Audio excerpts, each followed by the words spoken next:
My Weird School Days, Book Number 1. Mrs. Dole is Out of Control. Written by Dan Gutman. Pictures by Jim Pelot. Chapter 7. Why is there a square on my head? There was only one bad thing about the last day of school. We had to come back after dinner for graduation. Bummer in the summer. My mom made me wear a tie. What's up with that? Why do boys have to wear this thing around their necks? Whoever thought up that idea should get the no-brain award. That's an award they give out to people who don't have brains. My dad helped me tie my tie while my mom combed my hair. You look so handsome, my mom gushed, and she got all sniffly the way girls do. I expect you to be on your best behavior tonight, Daze, my dad warned. Nothing must go wrong. I didn't even do anything wrong yet, and already I was getting blamed. What could possibly go wrong anyway? It was just a graduation. We drove to school. Dad parked the car and we walked to the playground. Mrs. Dole and Andrea's mom were standing at the gate, greeting everyone. As soon as we got inside the playground, I knew this was not going to be a normal graduation.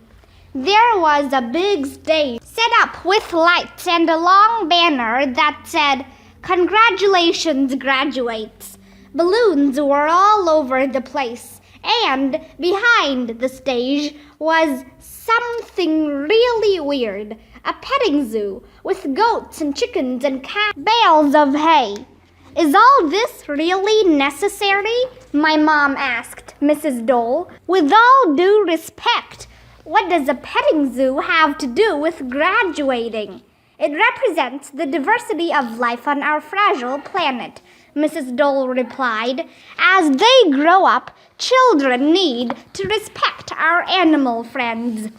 I didn't know what she was talking about, but it was cool to see goats and chickens and cows in the playground. Andrea's mom rolled her eyes.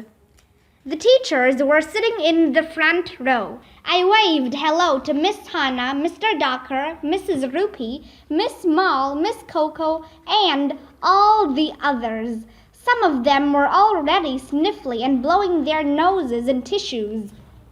Mrs. Dole told the parents to sit down and the kids to go to the gym. When I got there, the guys had on ties just like me. The girls had on party dresses. We had to put on the paper caps we made, and gowns too. I didn't want to wear a dumb gown. Gowns are for girls, but everybody else was putting one on, so I guess it was okay. Where did your mom get all those farm animals? I asked Ryan. You can rent anything, Ryan said. I guess she went to... After 1,100,000 hours, Mr. Loring started playing the graduation song on the accordion. Mrs. Dole told us it was time to march out to the playground. I'm graduating. There's a square on my head. It was windy outside. I had to hold on to my cap so it wouldn't blow away.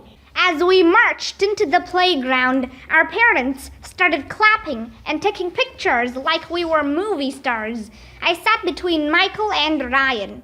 I hope my mom doesn't go overboard, Ryan whispered. I didn't think that would happen because there weren't any boats around. Mrs. Dole walked onto the stage. There was a big bowl in front of her. It was about the size of a garbage can cover, and it was on a little stand. Welcome, parents, teachers, and students, Mrs. Dole announced. Let's begin the ceremony by lighting the eternal flame. She took a lighter out of her pocket. Flames shot up in the air. This flame represents the eternal quest Knowledge that will forever burn within you, Mrs. Dole told us. I didn't know what she was talking about, but fire is cool. Maybe we would get to toast marshmallows later. After she lit the eternal flame, Mrs. Dole gave a speech. I don't remember much of it, but I think she told us to look both ways before putting on sunscreen and to always wear a bike helmet if we went running with scissors. 3rd grade can be scary, Mrs. Dole said. But remember how frightened you were on your first day of kindergarten? My little baby Ryan was so scared to go to school that he peed in his pants. I remember it like it was yesterday. You peed in your pants yesterday? I asked Ryan. He was hiding under his chair. Man, that's what I would do if my mom just told hundreds of strangers that I peed in my pants yesterday. After Mrs. Dole's speech, I thought we would get our diplomas. But no, a marching band came out of the gym and played that song about going to the YMCA. Then a big cake was wheeled out in front of the stage. All right, I love cake. But we didn't get to eat it yet. We had to sit and listen to more talking. Mrs. Dole grabbed the microphone again. Being PTA president is a big responsibility, she said. Being president of anything is a big responsibility. That's why I'm very excited to introduce our special guest speaker. He's also a president. Please welcome the former president of the United States, Mr. Bill Clinton. Chapter 8. Blah, blah, blah, blah, blah, blah. Wow, a president of the United States was going to talk to us. Double wow. Everybody clapped. A guy with white hair came out of the gym and went over to the microphone. I whispered to Ryan, "How did your mom get President Clinton to come to our graduation?" "I guess she went to rent a president," he said.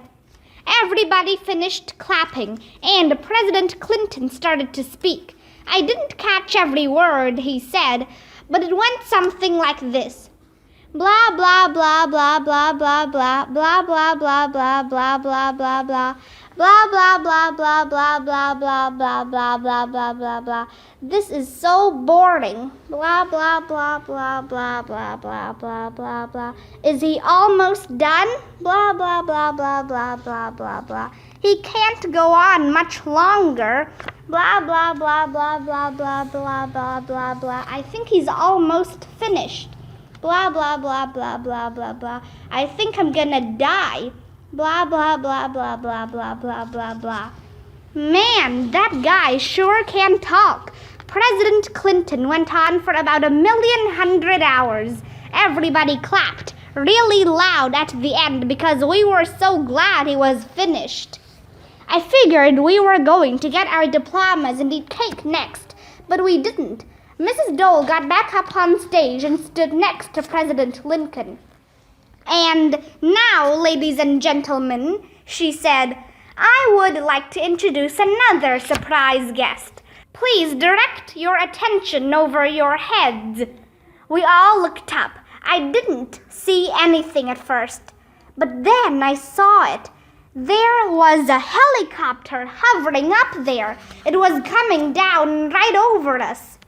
I held on to my cap so it wouldn't blow away. The helicopter landed at the other end of the playground. It was cool. Nothing happened for a few minutes.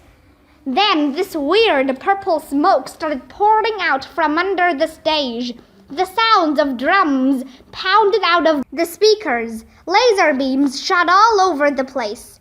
Suddenly, 2 guys jumped out of the helicopter, ran up on stage, and started dancing around. They were wearing football jerseys and baseball caps. Then another guy hopped out of the helicopter and ran up on stage. He had on a baseball cap, too, and he was wearing this big purple cape with sequins all over it. It was Mr. Hind, our old music teacher. Chapter 9. Mrs. Dole Goes Overboard. Mr. Hind is the coolest guy in the history of the world. He used to be a plain old music teacher, but then he went on that TV show, American Idol, and now he's a famous rapper. Mr. Hind's homeboys started yelling into the microphones. And now, appearing live and in person at elementary school is the one, the only, Jam Master Hind, the one-man funky groove machine. Give it up, y'all. Mr. Hind is in the house. The drums got louder. The lights got brighter. Yo, what up, homies? Mr. Hind shouted. Put your hands together. I'm here to rock your world. So get on your feet. The only way to get down is to get up. We all stood up and started clapping. Mr. Hind danced around. Then he threw off his purple cape and started rapping. Now, my name's Hind, and I'm here to remind. Summer's here, and it's time to unwind. Word on the street is you're graduating. So I dropped in for some congratulating. You're getting so big, moving up to 3rd grade. Bet you think you got it all made. But let me just give you a little advice. You better not be naughty, you better be nice.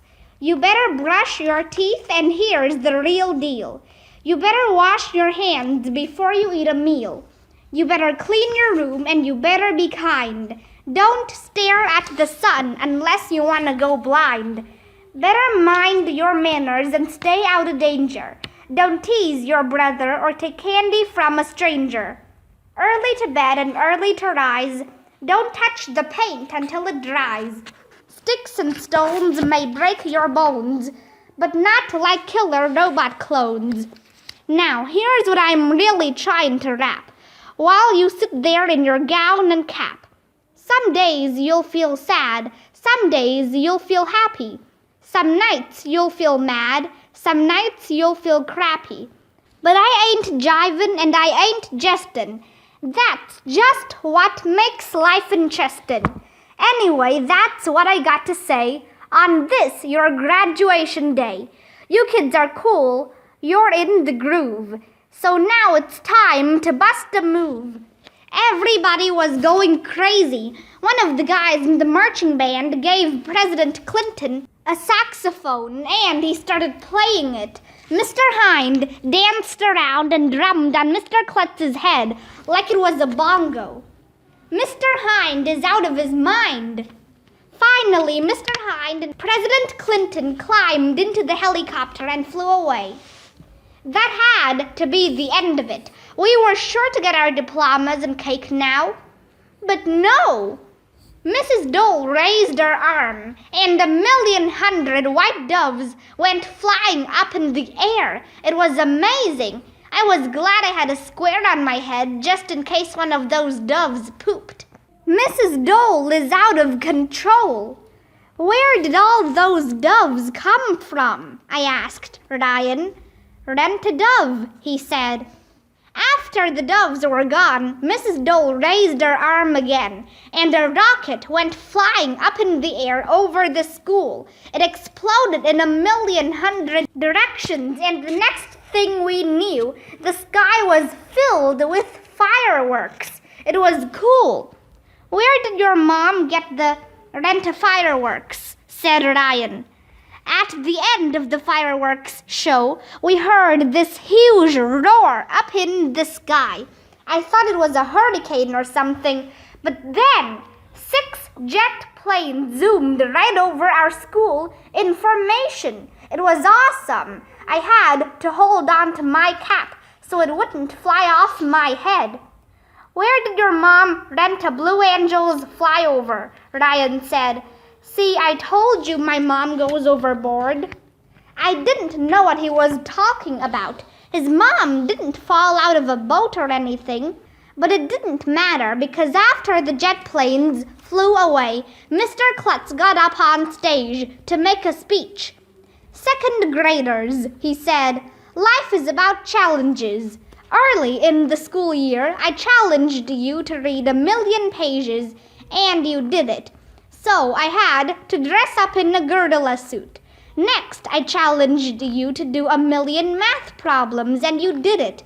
So I had to kiss a pig. Then I challenged you to write 1,000,000 spelling words, and you did it.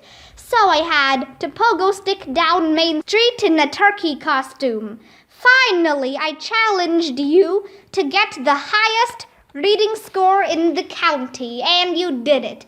So I had to paint my head orange. You always met my challenges. Now I have one last challenge for you. What is it? Somebody yelled. If you kids line up in an orderly fashion and come on stage for your diplomas, said Mr. Klutz, I will let you throw your caps up in the air. All right, throwing stuff is fun. That's the first rule of being a kid. At school, grown-ups are constantly telling us we're not allowed to throw stuff. It was time for the big moment. Finally, we were going to get our diplomas, throw our caps in the air, and eat cake. We all lined up next to the stage. Mr. Klutz read our names one by one. Mrs. Dole handed each of us a diploma. The parents were chipping all over each other, trying to take pictures. Congratulations, Mrs. Dole hollered after she handed out the last diploma. You are now officially third graders. Yippee! I'd been waiting all year for this moment. Finally, I was allowed to throw something at school. I took the cap off my head and winged it as high and as far as I could. And you'll never believe in 1,100,000 years what happened next.